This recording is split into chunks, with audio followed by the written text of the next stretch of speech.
Dolphins fans, welcome into Dolphins Today. I am Will Scott here to preview a huge game coming up on Sunday between the Dolphins and the 49ers. The Fins are coming in with 5 straight wins. They are 8-3. San Francisco, meanwhile, they have rattled off a couple straight wins as well.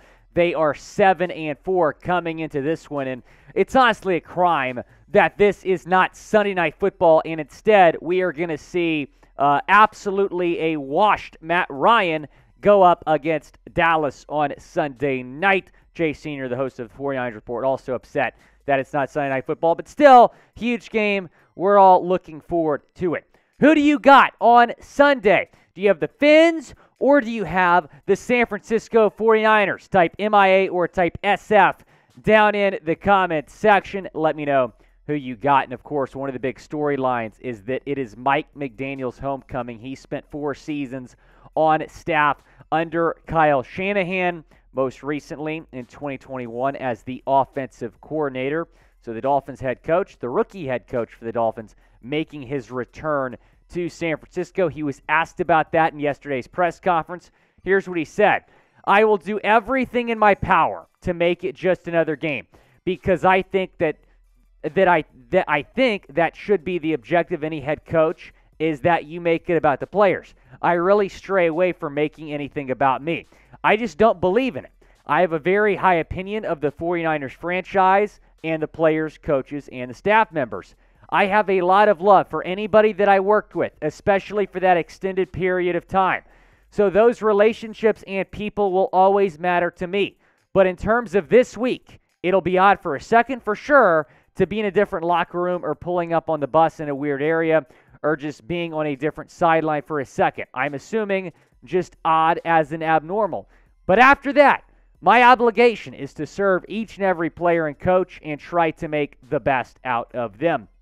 So McDaniel did a fantastic job as the OC in San Francisco. Before that, he was the run game coordinator. So, a lot of mutual respect, obviously, on both sides when you're talking about McDaniel and the San Francisco 49ers. So certainly that being a big storyline of this week. We'll get into some other reunions that are going to happen later on in today's show.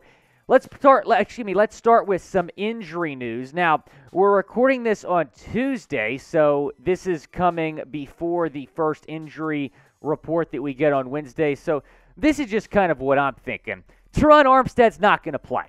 He has a pec strain. He's probably going to miss the next couple of weeks, which is absolutely brutal. Austin Jackson, he will probably be questionable for this game. He's dealing with the same ankle that he dealt with last time. And then Keon Crossan, he is probably going to be questionable as well. The corner, he's been a little bit banged up. Then Raheem Mostert, who did not play last week against Houston, I'm assuming that he's going to be questionable for his return to San Francisco. So be sure to subscribe and stay up to date on the injury news that we're going to have for y'all later this week. But again, this is coming before the first injury report on Wednesday. But we're in trouble. I mean, we're probably not going to have both Austin Jackson and Terron Armstead, so the 2 starting tackles from the last game against Houston. I'm really concerned when looking at this offensive line, especially when you look at the 49ers defensive line that we're going to be going up against. You're talking about one of the best pass rushing teams in the league. Nick Bosa is going to have a field day if the offensive line plays like it did last week, giving up 5 sacks after after Terron Armstead left the game. Tua was sacked 4 of those times. We'll be live for a watch party, Dolphins and 49ers. Watch party beginning at 3:35 Eastern Time, 30 minutes before kick. We'll look forward to seeing you there. Certainly going to be a pretty big game, and I'm sure we're going to have a lot of fun bringing you guys a watch party. So subscribe, turn on your notifications so you know when we go live. Let's get into my keys to victory. The first key to victory, protecting Tua Tagovailoa. Again, the offensive line is really worrisome. I'll bring the stat up again. Sunday against Houston, with Terron Armstead in the game, no sacks. When he left, 5 sacks in the first 12 plays after he left the game. I'm really concerned about this offensive line. We're going to get into kind of what the offensive line is going to look like here in a second. But I mean, you saw earlier in the year when Armstead was not on the field and instead it was Greg Little on the field, how poorly the offensive line played. You had 3 straight weeks where your starting quarterbacks went down due to an injury and did not return to the game. So Armstead's not, again, he's not playing on Sunday. So you're going to have an offensive line that consists of probably Greg Little is your left tackle, which is really, really alarming. Let's take a look at what this offensive line is probably going to look like. Greg Little at left tackle, Robert Jones at left guard, Connor Williams at center, Robert Hunt at right guard, and Brandon Shell probably as your right tackle. Austin Jackson, he might be questionable for this game. I don't think he's going to play because he's dealing with the same ankle. But Greg Little is literally the worst-rated offensive lineman by PFF in all of football. He got literally like a 3.2 grade one time, which quite frankly was too high. So I'm really concerned about this offensive line. My number 2 key to victory, protect Tua. Yes, those are my first 2 keys. That is how important protecting Tua Tagovailoa is going to be. And Mike McDaniel even admitted after the Houston Texans game that he did not do enough as a play caller to protect Tua. So we'll see. I'm assuming there's going to be a lot of slants, a lot of screens. Tua's not going to be spending too much time in the pocket because of how poorly the offensive line might play on Sunday. I hope they play a lot better than I expect. Number 3 key, get the run game going. We did not see that against the Texans. Yes, the offense put up 30 points in the first half, but that was not because, well, they scored 1 defensive touchdown. So technically, the offense put up 23 points overall in this game, but they were not able to get the run game going. Jeff Wilson against Houston just averaged 3 yards per carry, 13 carries, 39 yards, 1 touchdown. Obviously, his first 2 games as a Dolphin were much better, but hopefully we can see Jeff Wilson get it going on Sunday. You can bet on his rushing over as well as on this game at chatsports.com/bet. And if you use promo code Dolphins125, you are going to get a 125% deposit bonus. That means if you put $100 into your account, you're going to start with $225. It's a great deal. Take advantage of it. Vegas disrespecting the Fins. The 49ers a 4-point favorite. The total at 46.5. Again, chatsports.com/bet. Promo code Dolphins125. Go and bet on the Fins. My number 4 key here. Slow down Christian McCaffrey, right? Don't let McCaffrey beat you, and the Dolphins should expect a heavy dose of McCaffrey because Elijah Mitchell is out, and obviously Jeff Wilson is now a Dolphin. So McCaffrey is certainly going to get a lot of time in the backfield on Sunday. Here's what he's done with San Francisco this season. 241 rushing yards, 4.2 yards per carry, but you obviously have to acknowledge his pass-catching ability as well. Over 200 receiving yards in a couple games with San Fran. 3 total touchdowns.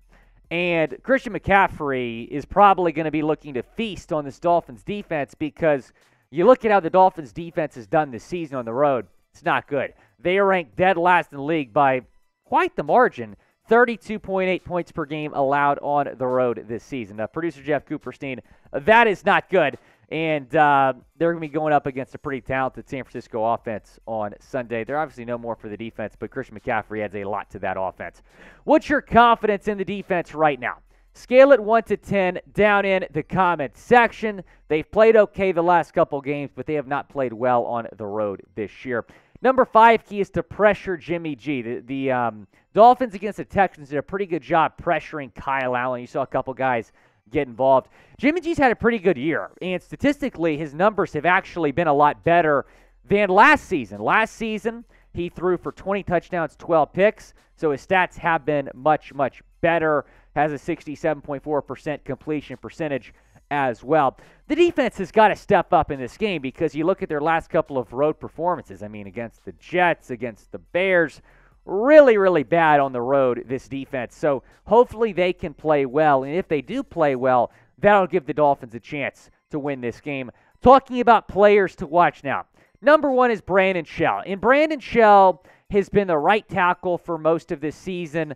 He struggled on Sunday, but he was at left tackle after Armstead left. So hopefully they move him back to the position he's had success at right tackle. But he's going to be protecting Tua Tagovailoa's blind side if AJ is out. I want to see him play well. Number 2 player to watch is Tua Tagovailoa. How is he going to perform, especially if you don't have 2 of your starting tackles? Hopefully he is protected and he's able to play well. Number 3, Jeff Wilson Jr. He is making his return to San Francisco as well. He played the first couple seasons of his career where San Francisco had a really good run there, so he's making his return to his old team just after, a couple weeks after he got traded. He obviously started this season with San Francisco. And then the other Dolphins running back, Raheem Mostert, also making his return to San Francisco. Raheem did not play in the last game against the Texans. Hopefully we see him suit up against the 49ers. And he's talking. We'll say that. Here's what he said about this matchup. We have way better talent here. It's going to get spooky. So I hope he's right.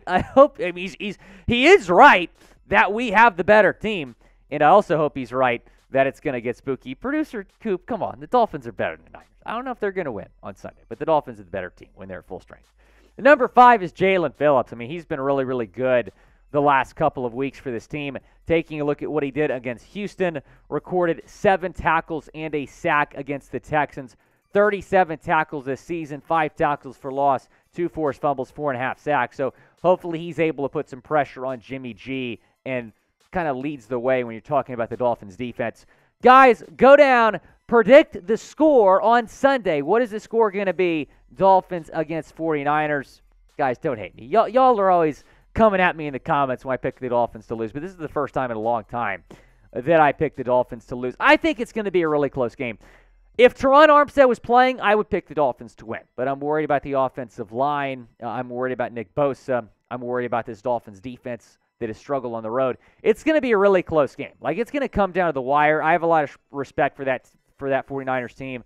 They're playing really well right now. It's going to be a close game, but we'll see what happens. Again, we're going to be live for that watch party on Sunday, 3:35 Eastern Time. Subscribe. Join us then. Going to be a lot of fun.